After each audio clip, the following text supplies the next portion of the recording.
గీ రైతు ఆవేదనించే మన కళ్ళెంబటైతే నీళ్ళాగయుల్లా.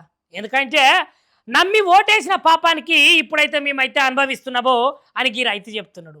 ఇగో ఏమంటున్నాడంటే ఈ కాంగ్రెస్ పార్టీకి ఓటేసి మేము మందు తాగి సచ్చే కాలమే వచ్చింది.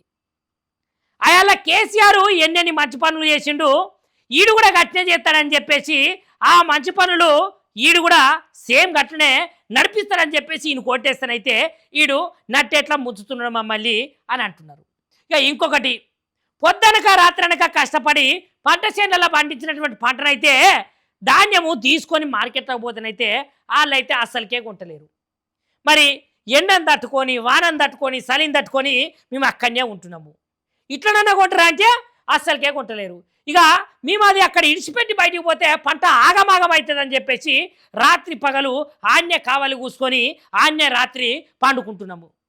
ఇక గిన్ని కథలా, గిన్ని కార్ఖానాలా, ఒక్క రైతు పండించిన వడ్ల ధాన్యాలు మొక్కజొన్నలు జొన్నలు కొనేందుకు గిన్ని యాష్కాయలు పడతారా అని గీ రైతు అయితే ఆవేదన చెందుకుంటా మాట్లాడుతున్నాడు.